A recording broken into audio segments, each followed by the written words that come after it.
अगर मौत से ठीक 3 दिन पहले आपसे कोई कहे कि मेरे मरने के बाद इस ताले को मत छूना, क्योंकि इसके साथ एक ऐसी बला बदी है जो तुम्हारे पीछे आएगी और तुम्हारा खात्मा कर देगी, तो क्या आपकी हिम्मत होगी उस ताले को छू लेने की?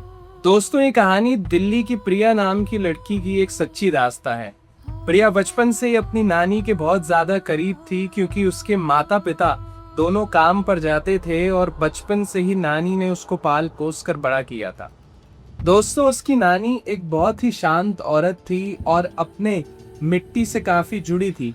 वो अपने गांव के रीति रिवाज और नियमों को बड़े कड़े तरीकों से मानती थी, जिसे प्रिया बचपन से ही अंधविश्वास समझती थी। जब नानी करीब 78 साल की हुई तो उनकी तबीयत काफी बिगड़ने लगी।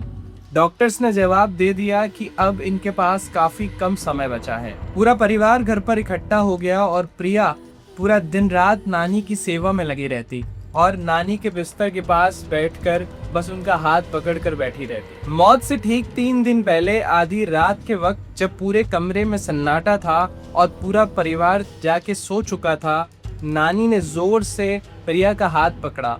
उनकी आंखों में एक ऐसा भयानक सा खौफ था जो प्रिया ने पूरी जिंदगी में कभी नहीं देखा था। नानी ने कांपती हुई आवाज में कहा कि बेटा, अगर मैं इस दुनिया से चले जाऊं तो मेरे कमरे की अलमारी के सबसे नीचे वाले डिब्बे को कभी मत खोलना। प्रिया ने बदले में पूछा कि क्यों नानी, इसमें क्या है? तो नानी ने दबी हुई आवाज में कहा कि बेटा, इसमें 20 साल पहले मैंने तंत्र विद्या से कुछ ऐसी चीज बंद की थी, अगर वो खुल गई तो वो मेरे पास नहीं, सीधा तुम्हें खत्म करने आएगी।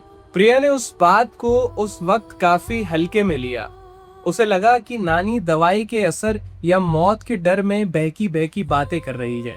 उसने उस वक्त नानी को शांत करने के लिए उनकी बात में सिर्फ हामी भर दी।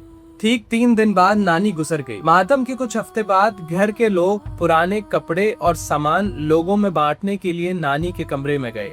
वहाँ प्रिया की नजर उस अलमारी पर पड़ी। अलमारी के सबसे नीचे एक लोहे का डिब्बा था, जिस पर एक पुराना सा ताला लगा था और धूल जमी थी।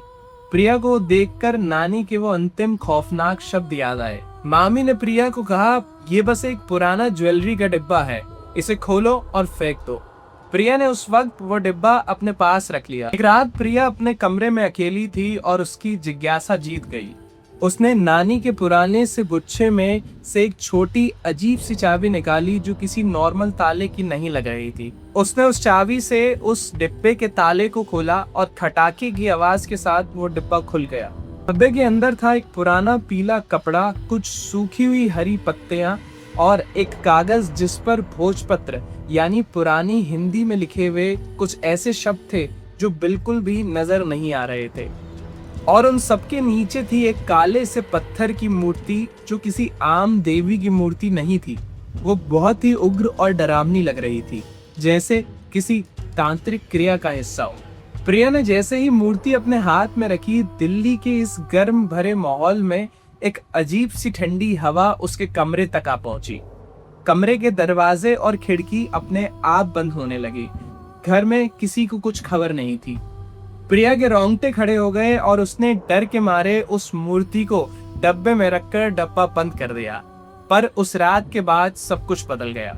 रात प्रिया ने सपने में देखा कि उसकी नानी उसके सामने खड़ी है और उनका चेहरा पानी की परछाई जैसा धुंधला है और वो गुस्से में प्रिया को कह रही है कि मैंने तुम्हें डिब्बा खोलने के लिए मना किया था ना, ये डिब्बा तुमने क्यों खोला? दूसरी रात को करीब 1 बजे प्रिया अपने कमरे में सोई थी और उसे उस नींद में किसी के फुसफुसाने, धीमी आवाज में बात करने की आवाज आ रही थी, जैसे कोई 2 पुराने लोग किसी अनजान भाषा में उसके कान के पास आकर फुसफुसाकर बात कर रहे थे।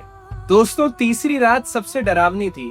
प्रिया की आंख ठीक उसी समय खुली जब नानी ने उसे उस डिब्बे के बारे में बताया था, और जब उसने अंधेरे में दरवाजे की तरफ देखा तो दरवाजा आधा खुला हुआ था, जबकि उसे अच्छे से याद है कि उसने रात को सोते वक्त दरवाजा लॉक किया था। और बाहर कॉरिडोर की धुंधली सी रोशनी में एक साया खड़ा था। उसका कद और कपड़े बिल्कुल नानी जैसे थे, पर प्रिया ने जब थोड़ा गौर से देखा तो उसके होश उड़ गए।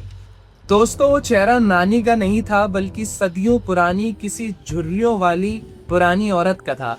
उसने अपनी खोखली सी आवाज में कहा, मैंने 20 साल से इस वक्त का इंतजार किया है, अब तो ताला खुल गया। वो साया धीरे धीरे प्रिया के बिस्तर की तरफ बढ़ रहा था।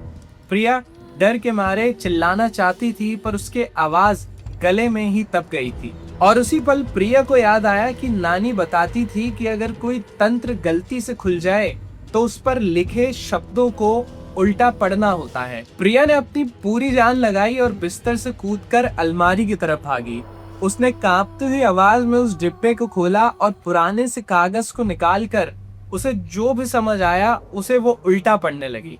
प्रिया के शब्दों को उल्टा पढ़ते ही वो साया अचानक रुका और हवा में तड़पने लगा, और तड़पने के साथ वो कुछ पल बाद हवा में गायब हो गया। गायब होते समय उसके आखिरी पल में वो साये का चेहरा एकदम नानी जैसा दिख रहा था, और नानी ने जाते जाते कहा कि बेटा अब सब कुछ ठीक है। वो अब फिर से बंद हो गया है। सुबह होते ही जब प्रिया पंडित जी के पास गई तो उसे नानी के असली राज का मालूम हुआ। पंडित जी ने बताया कि ये कोई काले पत्थर की मूर्ति आम मूर्ति नहीं है, ये गांव का पुराना मसाड़ है जिसे तंत्र विद्या की मदद से नानी ने वश में किया था। 20 साल पहले जब नानी के परिवार पर किसी ने घात यानी बुरा जादू किया था तो नानी ने अपने बच्चों की जान बचाने के लिए खुद तंत्र सीखा और इस उग्र ऊर्जा को इस डिब्बे में हमेशा के लिए बंद कर दिया।